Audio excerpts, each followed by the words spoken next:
Today, Matt Bellamy, it's Trophies Out Tuesday on Triple J. It's a day where we celebrate every achievement from the Olympics way down to like most improved on the soccer field and stuff. Now, Muse have won Brit Awards, Q Awards, Grammy Awards, MTV Awards and more. But what about before you were in Muse? Are there any trophies on the mantelpiece from a young Matt Bellamy? Yeah, there's one. Yeah, I won the first musical performance I did. I won like a talent contest in school. Everyone was going on stage playing like classical bits. There's like a string quartet. There's a couple of sort of girls playing like clarinet solos and flute solos. And I went up and played. I just sort of improvised boogie woogie blues like Ray Charles style, and somehow cleaned up. That's awesome. And not just a trophy. I actually managed to get the girl that I was looking for as well. Oh. I thought there was this girl that I really fancied when I was 13, and she was like really hard to crack. And as soon as I did that, as soon as I won the talent show, she was all over me, and I thought might be the way forward. So the trophy and the trophy girlfriend.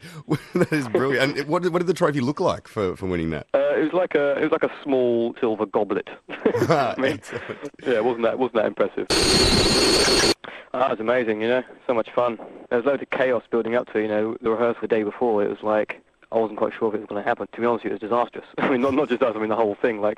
And then it was one of those things where it just came together on the night. Everything seemed to work, and everyone had a great time. It just felt like it was just the right moment. The crowd was awesome, and it was so great to play. Going backstage in the dressing room, and you see all these the dressing room names up there. For everyone, Queen, George Michael, Spice Girls. It was like such a weird mix of people. Yeah, it was great fun. It was party the night went upwards. I'm sure you did. I saw a photo of Dom hanging out with, I think, was it Liam Gallagher and a couple of the Spice Girls. Yeah, that's a framer. That's a framer. That's a motley bunch indeed. Did you get in trouble for posting that picture with those guys behind you with the gold things on their heads in the rehearsal? That little sneaky photo? No, I didn't seem to get in trouble with that. I think that was the day before anyway, so I think by then it was too late. That was the people doing the Rio. They did the handover to Rio. I thought I'd do a little march with the Rio band to make it look like that was our show.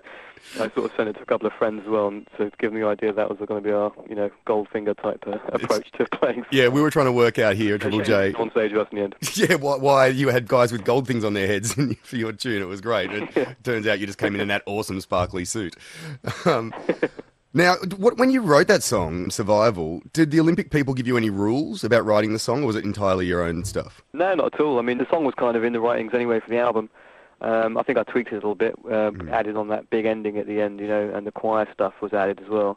Also, the intro sort of added this sort of classical prelude intro bit to it as well. I think we just kind of enhanced what was already going to be on the record, There certainly was no rules. I think, to be honest with you, I think the Olympics were, looking around and they couldn't find anything, and they came to us, and it was the only song that they felt was what they were looking for. Cause I think they were looking for something that was very different and unexpected. I think they had quite a few people that put songs in that were a little bit kind of cheesy, and I think that they wanted something a bit edgy and a bit different. Right. Well, I think different and unexpected is something that we've come to expect from you guys, at least for these last few tunes as well. Can I ask you, Matt, did you expect some fool from Australian radio to get a choir and a band together in half a day and cover Survival, your song for the Olympics? I couldn't believe it when I saw it. It was the best cover I've ever seen. How many people did you have in that room in there? It was amazing. I think we counted over 30, incling the choir. The choir were just listeners who came great. in. We were so honoured, and it was actually better. I think it was better than our version. Oh, I don't know about that. I bunged up the guitar solo a little bit, but we did get some cool singers in the room. It was a lot of fun. That was very, very cool, and the choir were great, I thought. Yeah, they were so good. I love that. I want to get them in like every Friday just to sing anything that we have happening on the show. Excellent. Maybe we'll get them on stage in Sydney or something. That would be sweet. I'm talking to Matt Bellamy from Muse, and we're going to hear the new song, which was premiered this morning. The three tunes we've heard from the Second Law, of course. There's your Olympic opus, and then there's the symphonic dubstep.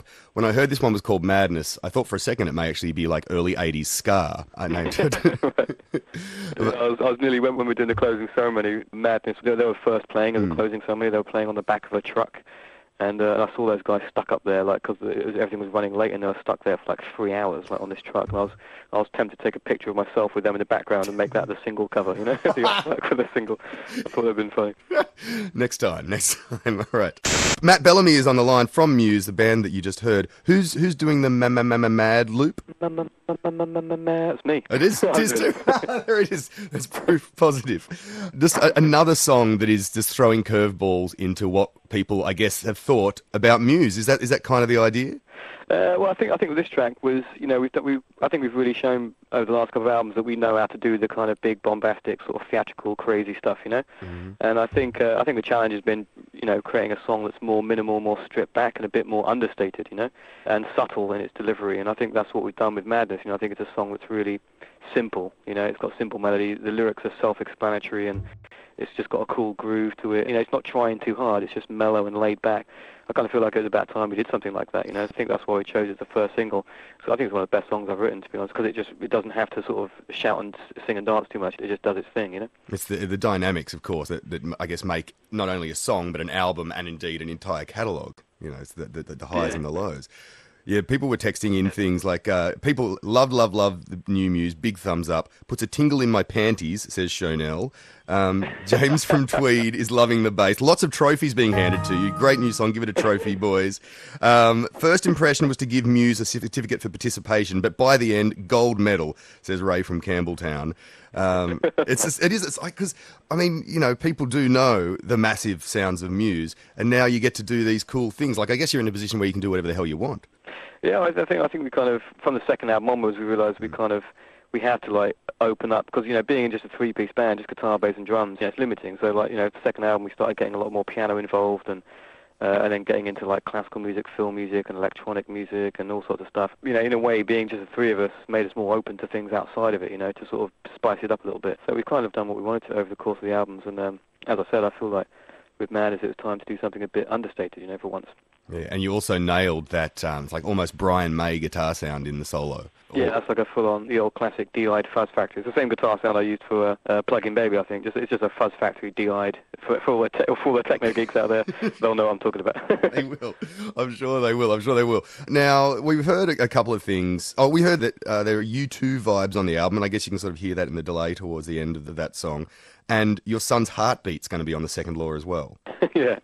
Yeah, that's a track called Follow Me. That was one of the few songs that I wrote around sort of the time of having the baby, and sort of wrote about that feeling, those first few weeks when you're kind of blown away and all those crazy emotions you go through. And I sort of tried to capture a little bit of that in the song. And it was a couple months before she gave birth, well, actually a couple of weeks before she gave birth, did that thing where you go in and they play the heartbeat, they strap, it sounds dodgy, but she put a strap on basically, around the belly, and it comes through like a speaker. I recorded it on my phone and went back to the studio a couple months later and just listened to it for a while and just tried to sort of build up some music around it. And it ended up becoming the track Follow Me, which is track 6 on the album, I think, or 5 or 6. Yeah, and it's pretty cool. And when Bingham is old enough, then he'll know that that's not a kick drum, that's his heartbeat. Exactly, yeah. Someone sent me an email a couple of days ago saying there's a chance it might be in the Guinness Book of World Records for the youngest performance on a record ever.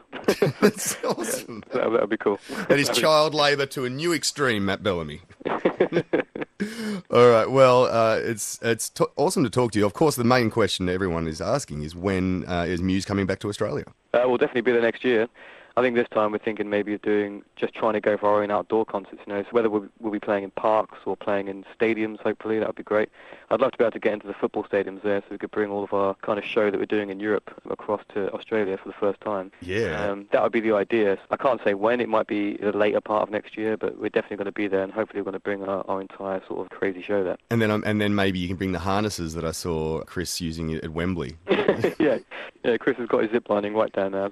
I always wanted to tour on a Zeppelin, these big blimps, Yeah. I think it'd be a great way to tour would be to float over the stadium and zip line down onto the stage from one of those things. Chris can definitely pull that off now. Right.